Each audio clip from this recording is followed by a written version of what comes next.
السلام علیکم۔ آج ہم آپ کے سامنے پیش کریں گے امام پوپمیئر کی مشہور کتاب سے ایک مضمون جس کا عنوان ہے کامیابی کا آزمودہ طریقے۔ کیا آپ کو شہرت کی تمنا ہے؟ کیا آپ شہرت کے خواہشمند ہیں؟ اگر اس کا جواب اسباب میں ہے تو ہم آپ کو شہرت کے اصول کے ایک آزمودہ اصول بتاتے ہیں۔ یہ اصول 100% کامیابی کا ضامن ہے۔ کم سے کم تنقید کریں لیکن زیادہ سے زیادہ ہمدردی کریں۔ کم سے کم تنقید کریں، زیادہ سے زیادہ ہمدردی کریں۔ کیا آپ محبوبیت کے آرزومند ہیں؟ کیا آپ چاہتے ہیں کہ لوگ آپ سے محبت کریں؟ تو اس کے لیے ذیل کا میتھڈ آزمایا جائے: کم سے کم تنقید، زیادہ سے زیادہ ہمدردی۔ کیا آپ اثر و رسوخ کے آرزومند ہیں؟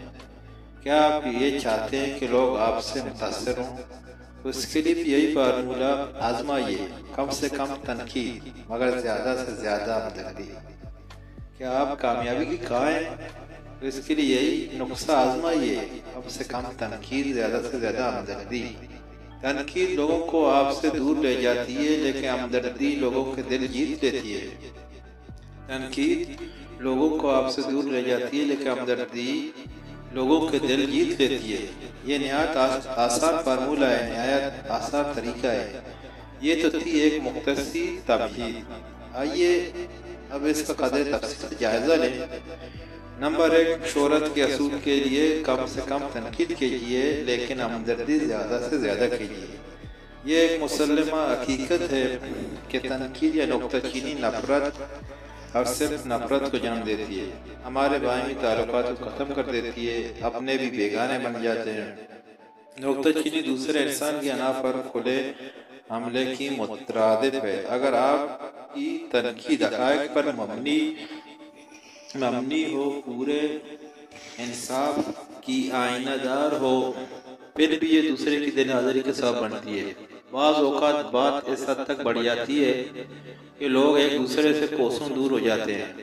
جب ان کے جذبات مجروح ہوتے ہیں تو وہ خونی رشتوں کو بھی تج دیتے ہیں۔ دل آزاری عداوت میں بدل جاتی ہے، عداوت انتقام کے جذبے کو ہوا دینے لگتی ہے۔ تنقید یا نکتہ چینی بہت جلد انسان کے تحت الشعور میں گر بنا لیتی ہے۔ تحت الشعور میں اس کی شدت میں اضافہ ہوتا چلا جاتا ہے، اور جب تنقید کرنے والا متعلقہ شخص کے سامنے آتا ہے تو نفرت سے منہ پھیر لیتا ہے، انتقام کے جذبات ابھرنے لگتے ہیں اور بات کہیں سے کہیں پہنچ جاتی ہے۔ نکتہ چینی دوست نہیں دشمن پیدا کرتی ہے، اس کے برعکس ہمدردی دوستی کو استوار کرتی ہے۔ نکتہ چینی نفرت عداوت کو جنم دیتی ہے اور ہمدردی باہمی محبت خلوص میں اضافہ کرتی ہے۔ تلوار سے لگا ہوا گھاؤ بھر جاتا ہے مگر نکتہ چینی کا گھاؤ کبھی نہیں بھرتا۔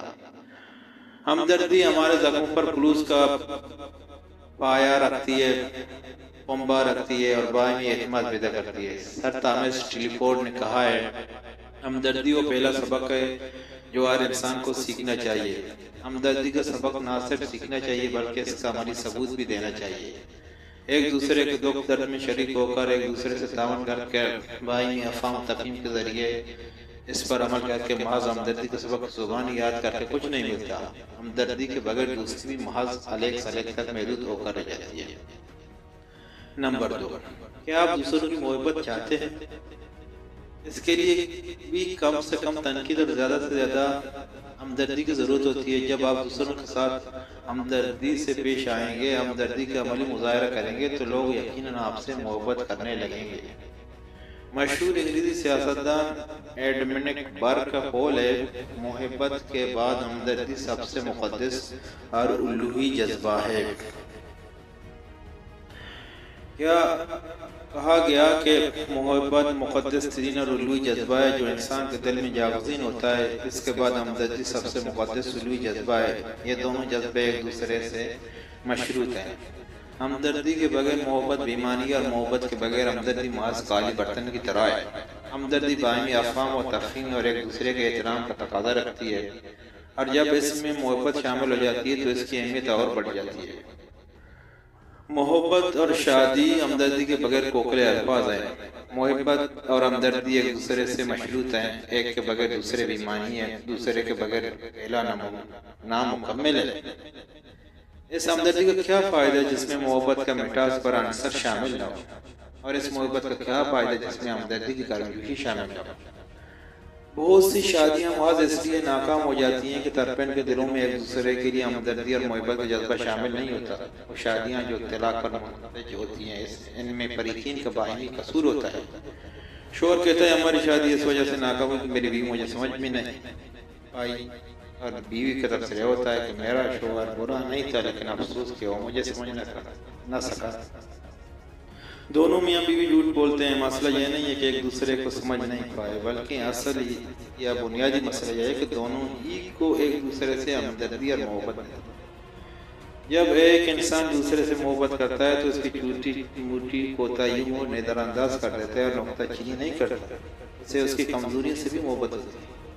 اور محبت ایک دوسرے کی عیوب تلاش نہیں کرتی بلکہ ایک دوسرے کی عیوب پر پردہ ڈالتی ہے۔ ایسی محبت میں ہمدردی شامل ہوتی ہے۔ شہد میں اگر مٹاس نہ ہو تو اسے شہد کون کہے گا؟ آگ میں تپش نہ ہو تو آگ نہیں کھلائے گی۔ شہد کو یہاں ہمدردی اور آگ کو محبت کے معنوں میں لیا گیا ہے۔ مادی اشیاء کی طرح انسانی جذبات فطری خصوصیت کے مظہر ہوتے ہیں۔ محبت ایک ایسا جذبہ ہے جس میں ہمدردی، احترام، ایثار اور درگزر ایسی خصوصیات شامل ہوتی ہیں ان کے بغیر محبت محض ایک لفظ کی حیثیت رکھتا ہے۔ اس طرح ہمدردی میں بھی محبت، احترام اور ایثار شامل ہوتا ہے۔ ان خصوصیت کے بغیر ہمدردی بے معنی لفظ ہے۔ حضرت عیسیٰ علیہ السلام نے فرمایا اگر میں محبت نہ رکھوں تو اس میں ایک کنکناتا ہوا برتن ہوں۔ یہ تو عام مشاہدے کی بات ہے۔ اگر گڑھے میں پانی نہ ہو تو ہلکی سی ضرب سے کنکنانے لگتا ہے۔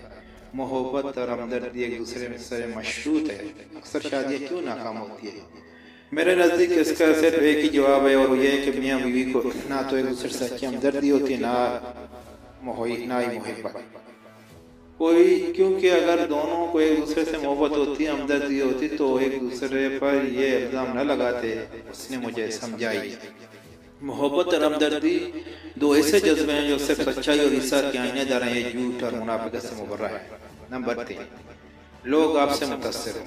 تنقید کم سے کم اور ہمدردی سے زیادہ اگر آپ لوگوں میں تنقید کریں گے، ان کی عیوب جوئی کریں گے تو وہ آپ سے دور رہنے کی کوشش کریں گے۔ لوگوں کو متاثر کرنے یا ان میں اپنا اثر رسوخ بڑھانے کے لیے ہمدردی کا عملی ثبوت دینا پڑتا ہے، ان کے دکھ درد میں شریک ہونا پڑتا ہے، ان کی مدد کرنا پڑتا ہے، انہیں اپنے قریب رکھنا پڑتا ہے۔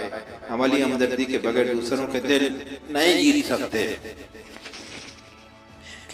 نمبر 4، کیا آپ کامیابی کے خواہشمند ہیں؟ دوسروں پر کم سے کم تنقید کیجیے اور زیادہ سے زیادہ ہمدردی کیجیے۔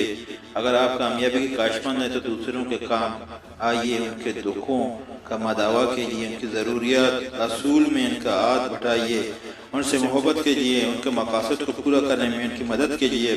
دوسروں پر نکتہ چینی شکست کا پیش قیمت ہوتی ہے۔ مشہور دانشور برنارڈ باروچ نے کہا ہے 2 چیزیں آپ کے دل کے لیے نقصان دہ ہیں، ایک سیڑھیوں پر دوڑتے ہوئے اوپر جانا اور دوسرے لوگوں کو روند کر چلنا، مطلب ان پر تنقید کرنا۔ السلام علیکم۔